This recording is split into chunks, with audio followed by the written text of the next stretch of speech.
what do you definitely know is true? You definitely know that the celebration of that sort of evil happening to an innocent man, you know that that's evil. You can't, that people celebrating that is, and there's no amount of caveat that makes it okay to celebrate Charlie Kirk's death. Well, hey, everybody, welcome to One Life Network. And in the course of my lifetime, there's been a few moments that I consider pivot moments in culture and history and everything else. And the assassination of Charlie Kirk, I think, is one of those. Just watching how the response, even throughout the world, has gone. It kind of caught me off guard because I'll show my cards that I was mildly familiar with him. I knew him as a cultural figure. We reacted to one of his videos, one of the conversations that he had with someone on a college campus. I knew he did that kind of thing. But beyond that, I personally wasn't, just up to speed on who he was or what he did. I had a pretty good gist, but not in a lot of details. And we're watching people react in extremes one way or the other. And we also saw, we're talking on a Monday, and it's Sunday church. Our attendance was up. I pulled up in the parking lot. Thought, oh wow, okay. And I did meet a young lady who said, "I'm here. I haven't been to church in a long time. Not into this, but I'm here today." And she came up to me, and it was helpful, and it was good, and all the rest. So we want to have a conversation starting there about why. Why is that? Why did people feel the need to go to church in response to this?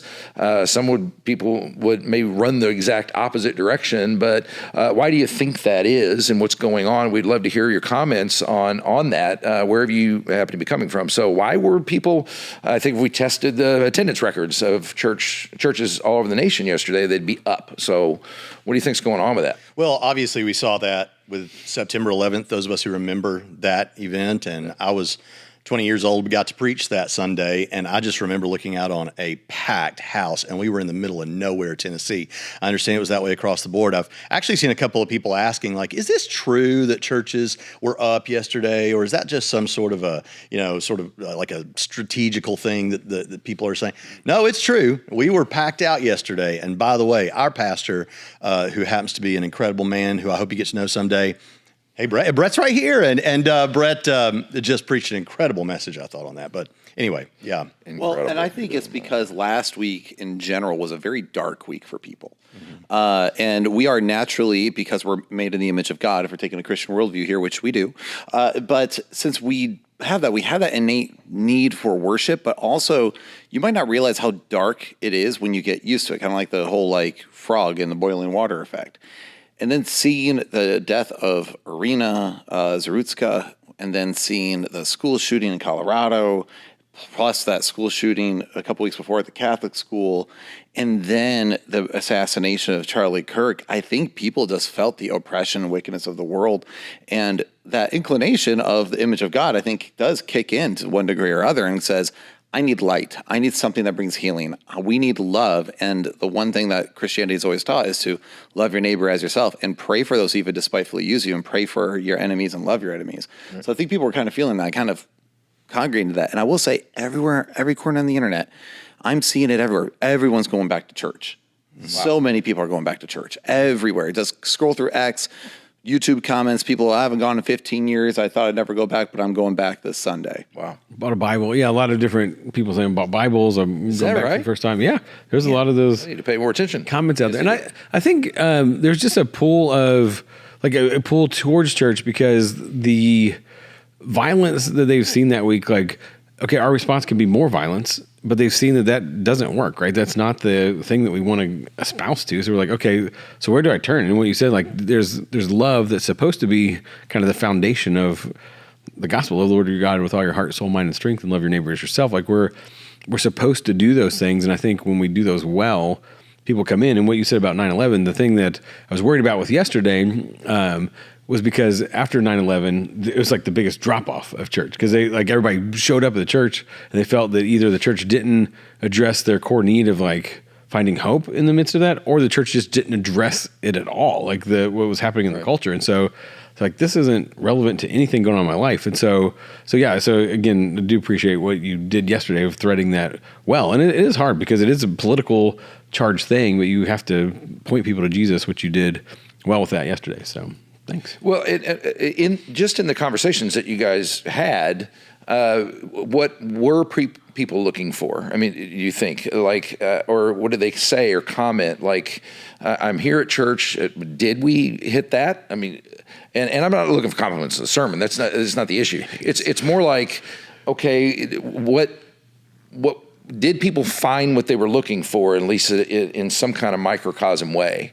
Do you think? Well, did you have any conversations that reflected that? Based on everything I've seen in the conversations I've had with some people, one is that some people really did love Charlie Kirk, and they said, you know what, I want to make Charlie proud, and I feel like I haven't. So I'm kind of like, okay, but make it about Jesus. But I'm glad that somebody is if a person can be the catalyst that gets you in a better relationship with Jesus, yes and amen, right? Because that's the whole point of the evangelistic enterprise. But the other thing I'm seeing with a lot of people is hopelessness and healing. They feel hopeless, and they need healing, and they need a purpose and a mission that they've not had. And they're starting to see what happens when people make their own missions and purposes, and it brings about death of a 31-year-old man and a widow woman. Yeah, and also I wonder, and I don't know if we have this information here at our church, but with the people that did come, the newcomers, I imagine there's a spread there too. For example, people that who still consider themselves Christians, and still they would say that their faith is very important to them, but they just haven't gone to church in a really long time. Yeah. Maybe they got disillusioned, maybe it's church hurt, maybe it's one of those kind of things. But they still remember maybe going to grandma's church or going to church as a kid, and the meaning and the purpose, and people cared about them there. And it was a part of that old way that I was raised with, even if I have some reservations about that old way. So just like a kid who, and I don't want to paint people like that as like rebellious kids in every respect, but like a kid who has had a estranged relationship with their father, and then someday something happens and they just want their father. They want to run to their father or their mother. I think there's a certain pull in our society among people who were raised with that, but they're not in church now, that when something like September 11th or this happens, that they still profess Christ. And so they're like, man, I need to, kind of like you, this is the time. I need to at least go and run to where I know that grandfatherly figure will be, metaphorically, as the church. And so I think there's some of that there. I don't know what happens. I'd love to know that there's a lot of secularists and atheists that are coming and those sorts of things. But I think that's a big part of it. And I think, I'm not an unbeliever, so I don't know if you met those things that an unbeliever would need, and I haven't been out of church. But without this becoming just a reaction video to your incredible sermon, the reality was you gave them a very obvious and practical way to connect with God and to see God moving in their lives. And for a believer, that would be fasting and prayer and worship. And at One Life, we do incredible worship, so they got that. And so I walked out fulfilled. I even had a moment of tearful, conversation with another church member, which is just the best. Tearful? Really? Yeah. Wow. And so I just think... see that coming.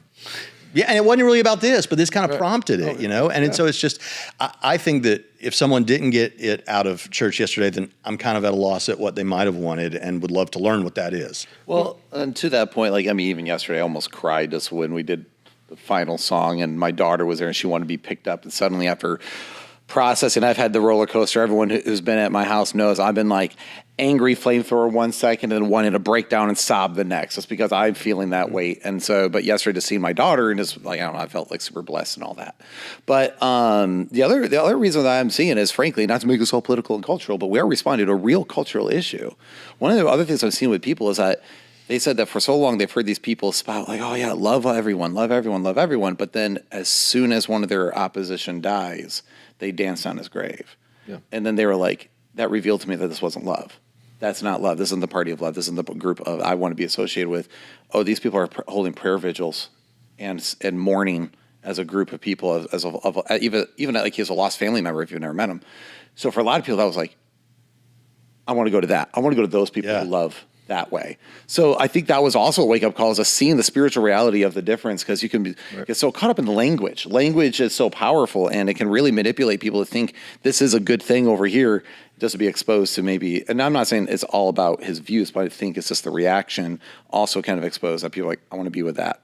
Well, because I think it's Ecclesiastes where it talks about God has put eternity in the hearts of men. I could be way off in where that is, but there's just a pull to the things of the Lord, and when you see the world around you falling apart and the things that you put hope in and trust in and your foundation in, and that crumbles around you, it's like, okay, well, what do I have left? And I think that's where that pull of the Holy Spirit kind of like, okay, try this finally, like that kind of thing. Like in the Old Testament, like the Israelites were always like, okay, yeah, we're going to follow God. And then they would turn away, and he's like, all right, when you come back, I'll be waiting for you. And they always did come back, but it was that like tragedy in their life that brought them back. And I think that's what people are seeing right now. Like, okay, I need that hope that is in there, but I don't know what it is. And so I'm trying to find it. Yeah, I don't know if you saw this or not, but the man who was talking to him last did post on his channel, the one that was the microphone talking to him when it happened. It came up to disagree with him. He was talking about the trans issue and that whole thing, and he watched it right in front of his face. He was literally the last person to ever talk to him. His reaction was, he was first of all scandalized that people were rejoicing over it because he completely disagreed with him. But he said, I watched someone get murdered right in front of my face, and his whole testimony was that human reality thing. And then all of a sudden, he became human. He became a husband and a father, and I really respected that. The guy showed a lot of class and a lot of you could see. I mean, he'll be traumatized for the rest of his life because he just saw the whole thing. Speaking of, so we had a good conversation kind of coming into this, and our staff that as people were processing this online, and you've seen the extreme reactions, and there was someone who posted on their social media that basically, hey, I'm not a churchgoer, I'm spiritual, I'm not religious, I'm watching this, and I don't know where to go with this because my perception of, I see people dancing on his grave, I know that's wrong, but it looks to me like Christian people are celebrating someone who made fun of this is just her words, made fun of marginalized people and didn't love them, was full of hate, those kinds of things.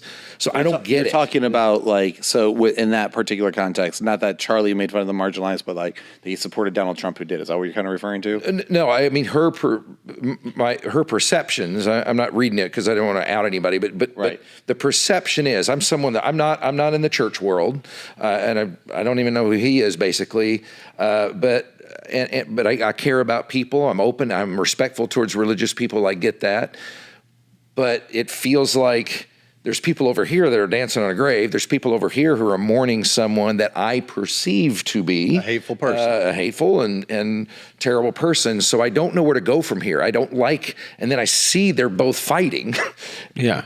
Coach me on where to go. What's going on with that? And how would you coach someone to navigate through if they're in that spot in life? Dr. Hunter?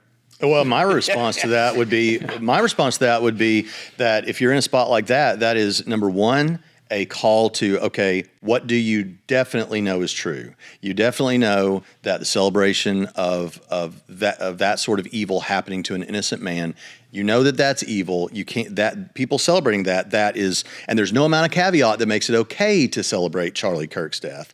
And so you know that much, right? So in the meantime, what I would do while you're sitting in that is prayerfully consider in community how to navigate those big questions that do divide us and do lead some to think that Charlie was this incredible example of Christ and others to think that he's this horrible human being. But one thing that I do want to bring out of this is that I don't believe on my theology that God wants or delights in these wicked actions.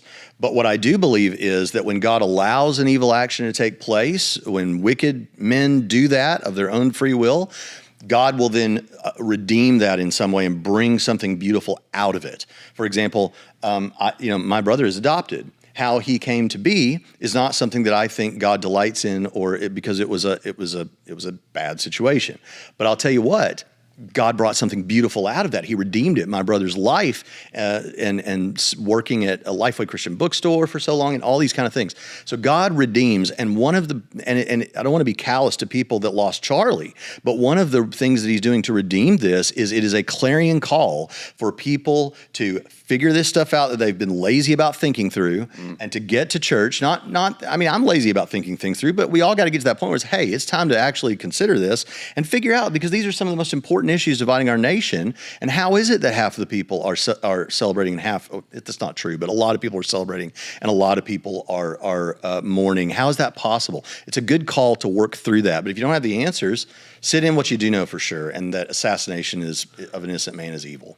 Well, and I think context is key as well, because a lot of times when people either die for the cause or just have different things that are in their life, like, because news is a great example of that. Like, you'll watch Fox News and be like, okay, he said this, and then you watch CNN or MSNBC or whatever, and they're like, oh wait, he said this, and it's like almost completely different spins on things. And so you kind of got to go through the things that they're saying, oh, he said this that's wrong and terrible and all this, and go through and like, okay, well, what's the context of it? How does that flesh out what he actually said? And then, okay, do I agree that what he said is really hateful? And because that was the one thing I appreciate about him, because I watched other people debate, and who's the guy that would sit at the table and be like, this is dumb, change my mind or whatever. And Steven Crowder. Yeah. And like that guy, I just feel like he was just trying to incite like anger and fights in people. And Really? Wow. I mean, I don't know, but look at him now. True. Yeah. So with Charlie Kirk, though, I always like, I didn't watch him that much either. I would see clips here and there on my feed, but it was always a respectful, and a lot of times he would just ask the person like, okay, where are you coming from on that? Or like, what do you mean by that? Like, he would have them define terms to figure out like where they really were. And I thought he did it in a very respectful way. Even if they disagreed, it was still, they walked away both like amicable. Like they both were, it wasn't like the person just stormed off. Like, I can't believe you said that to me. It was like, if they were genuinely willing to listen, he was willing to have the conversation. I appreciated that about him. And so finding that context, I think is. And there are always examples where Charlie got aggressive with somebody because they were being aggressive, and that's just how conversations sometimes go. Oh, yeah. But you're right. The vast majority of them, and in all of them, he was a decent human being to the people he was talking to. Yeah, I only seen one clip ever actually of him completely losing his temper, and that was on Cenk Uygur. And I was like, of all people, Cenk could easily get that out of people. Well, yeah. Like, I love Cenk in that sense of like, he's disagreeable and he's just like, I'm like, I love him in that sense that he's a human being, and I disagree with him on a lot of issues. But I'm like, if all people to lose your temper on, I understand why someone would lose it on Cenk. Now, it's kind of like Andrew Wilson. Like, if someone loses their temper on Andrew Wilson, I'm like, I can see why that would happen, because he's so aggressive. And those are two totally different opposite sides of the political aisle. But also, to that point, it's like, understanding, like, for a fact that standing on Assassination and dancing on a man's grave who's got two fatherless children now, that's evil and wicked. Now, there are things that Charlie said. I followed Charlie probably closer than, I'm not sure how much you did or you guys did, but I followed him a bit more closely, but not like extremely closely still. I wouldn't say I'm like his number one fan. But I would listen to him, and I wasn't always on board with him. But I could at least articulate his arguments. Like, one of the things as far as context is concerned is I've seen a lot of people say, well, here's a quote of his, I don't believe in empathy. Empathy is a made up word. Okay. But then the full quote then goes, I prefer to use the word compassion. So it's not like you. Now, do I think that is that right? Yeah. Yes. Yes. Okay. And so it's like, okay. Now, granted, I think the point is kind of semantics. I understand what he's trying to do, but I'm just like, that's kind of silly. But right. At the same time, you're taking one half and you're ignoring the where he's trying to bring it to a deeper level. Let's call it what it is. You're being a little bit deceptive about this, aren't you? Yes, exactly. Yeah, you're being deceptive. Did he say that literally the words you said? Okay, yeah. But he also said this, the rest of it. And so what you did was not to lie, but to deceive, which is to lie. Right. Yeah. So there's a lot of things like that. Or, he said that, a few gun deaths is worth, that Second Amendment. And it's like, he's like, irony, dance on his grave more. But it's like, but he said it in the context of like saying like, okay, for example, cars kill 50,000 people per year. So, but that's a risk we all take. And that's a risk that apparently society as a whole says is willing to take. It's worth 50,000 lives possibly a year to be able to have transportation and the freedom to do so. Same with alcohol. And alcohol doesn't even have any practical usage besides enjoying it, right? So he's like, so the same with the gun. I think that gun deaths are going to be inevitable if you have it, but I think the risks outweigh the reward. Like, and let's talk about very serious benefits, even beyond a car or something. Someone who thinks that having a gun is going to help them protect themselves, their family, or their community against a potential future corrupt government. Many people think that's worth it. And So one thing with the person that you're talking about, this person who says, hey, I just don't even know kind of how to wrap my heads around this, but I'm here and all that sort of thing. And I look at something like this and I just think, well, okay, then think about the things you're hearing right now on the internet and ask yourself, is that definitely true? I need to go research that, because it may be, if I thought Charlie was a racist or was giving a racist message, I would not have as many good feelings about Charlie Kirk. If I thought he was all the other things that they list off, all the way ending our nation, ending democracy, and all these kind of things, I wouldn't be able to support him. I don't think those things. So how is it that a reasonably a well-educated person like those of us sitting here on can say we don't think he's those things, and so as a result of that, we're willing to get behind it? And you may have received a deception, a lie on some of those things. You may find that you really do disagree with them. I disagreed with, or I didn't like the way Charlie did a couple of his apologetic moves. Oh, who cares? I mean, come on. So I've always said that too.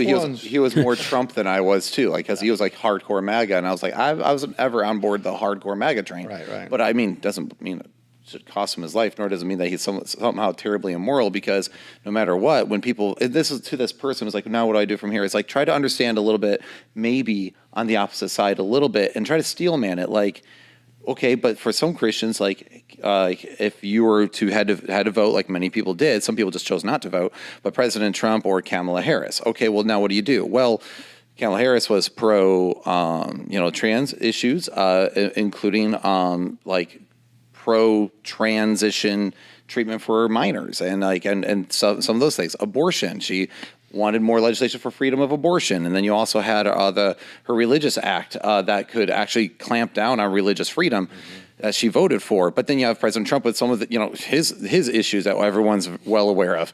So it's like you have these where some Christians also felt like no matter what, they were between a rock and a hard place, so they're having to choose a particular poison, and no matter what, they felt like they're voting for a poison. So I'm saying that for this person to think, like, if they're thinking like, oh, this person is mocking these people, and I'm like, keep in mind, a lot of Christians, even if Charlie Kirk was more pro-Trump, a lot of Christians who may have been supportive of Kirk or even voted Trump, some of them did it by like pinching their nose a little bit, because they're like, I would prefer this, I guess, over that, ? I don't know. Yeah, right. So that's why we don't want to demonize. That's my point. We don't want to demonize people. That's a good point. And I think one thing that we should have said by now and should say is to say, I mean, by now? Yeah, I think by now we should have said should have opened it. No, I think we went. I think we should have maybe said this a little bit earlier, and that is that our church and the church doesn't hang or fall on Charlie Kirk either. Yeah, no. It's Jesus. Amen. And so if you come to a church and you just can't help that you think it's a little weird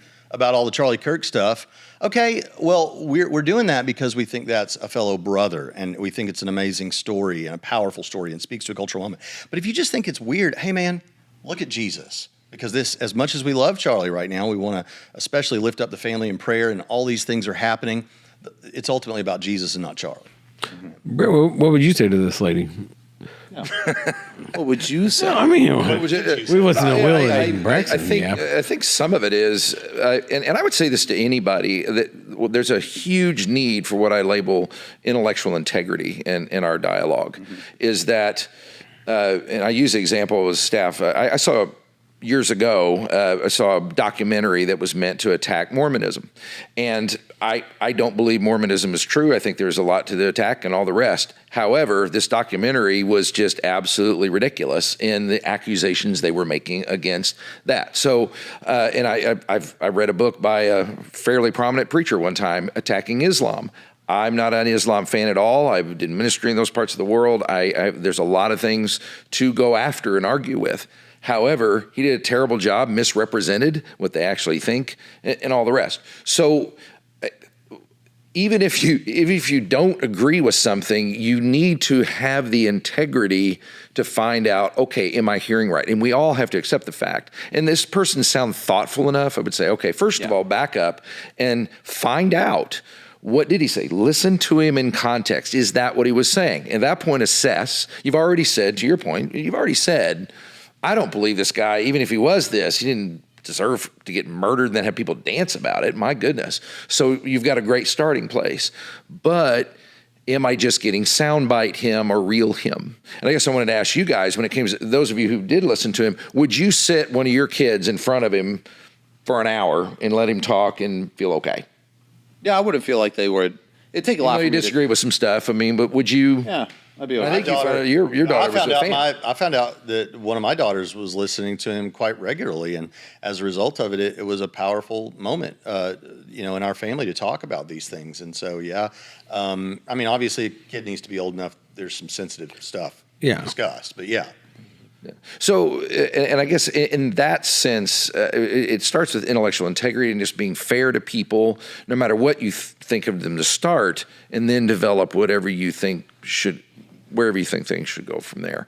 And to your point, though, you have to get to the heart of what the gospel is itself. And to Charlie Kirk, what I did know about him, he always said things like, hey, relationship with Jesus is the number one thing in life, and he would send people there consistently. That was that's not what Donald Trump does. I mean, he doesn't know how, but but Charlie Kirk would do that. Yes. And he would kind of take things to that basic call. People ask him, like, hey, if what would be the number one thing you want someone to take away when they talk to you? He's like, I want them to have a personal relationship with Jesus Christ, and they should, get married and have a family or something like that. Like, so it was like, and even though I would disagree with him, but again, it's like some of these isings are very difficult. You don't think they should have a personal relationship with Jesus Christ?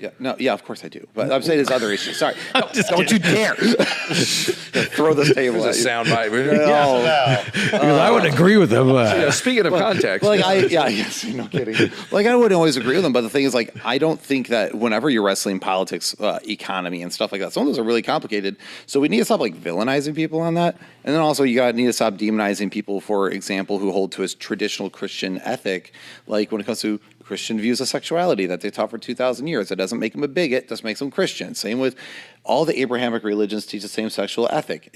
No one's saying you have to be a Christian. We think you should be, but no one's saying you have to be. So again, and it's like Islam is getting a free pass on that thing all the time. It's like that's bizarre. That's a whole really subject, strange because we're more tolerant of that. If we can use that word, I don't really like it, but because it's kind of more. It's fascinating that people do that. It's a whole other subject. But in the end, it is about being responsible to the beliefs that are actually out there and thinking them through for what they really truly are. And do I believe that Jesus really did rise again from the dead, and he's maybe being represented? But that's the subject that I need to get to and get to his personality. And did Charlie Kirk express that perfectly? Most decidedly not, I would assume. Have any of us? At times. Do I know? Have any of us ever done it perfectly? Chris has. But he's the one that's he did that one time. Can't help He did that one time. He did it perfectly. He did that one time. And then I've noticed, and this is a whole other can of worms, but I have noticed, like on the racism thing, I mean, I helped start an organization that fought racism and does that. I feel very passionately about that subject. But I have noticed that terms have changed. Mm-hmm. And you can be considered racist for certain ways of looking at things versus what was classically defined as racist in the past. Because it is defined differently by Martin Luther King than it is kind of modern, and that can happen to you as well. So that's why the intellectual integrity thing is so important. So where do we go from here, though? What would you recommend to either anybody out there that's coaching any Christians or whatever? What's kind of a final word on, or not final word, but where do we go from here? How do you step it out? For Christians, I'd say get a fire in your belly and just get out there and start doing kingdom work. Yeah. Like, stop sitting on the sidelines. If you've been sitting on the sidelines, stop. Get involved. If you've been prioritizing other things, quit those other things and get involved in your local church. Yeah. Like, you want to be, we all hate the hate that we see, right? We all hate the hate that we see and all the death. All right, be part of the change. Yep. There's a few moments in my life where I felt like I either got a new position or something happened where now I felt more invigorated and could see myself working harder, doing more. I feel inspired in that same way. I heard a young guy came into his dad and said, I need to be more like Charlie. And to tell you the truth, he was 13 years younger than me, but there's some ways I need to be more like Charlie. Yeah. Well, it's true. And I do admire the fact that there was two things that came out since I have watched. Just number one, he had a heart for college students, and he showed up on campuses and started talking to them. I mean, say what you want about that, but he did that and cost him his life. And then 2, they said he was unfailingly kind to everybody he was ever around. I did hear that from people who knew him behind the scenes, not just as a public figure, but they just said it was just his style. He's always super energetic, very optimistic guy that just took a great interest in other people. So we can be like Charlie in that way. And for that reason, death is even that much more painful, because there was somebody out there like that. And so hopefully we can reach that ourselves. So thanks. Keep up the conversation. Please let us know what you think in the comments, and ask questions or push back or whatever else, because we need to have these dialogues. I think that's what people are hungry for, is just a responsible, solid, intellectually honest conversation. And remember, everyone is made in the image of God, so you don't hate them when you disagree. Continue. Exactly. Amen. See you.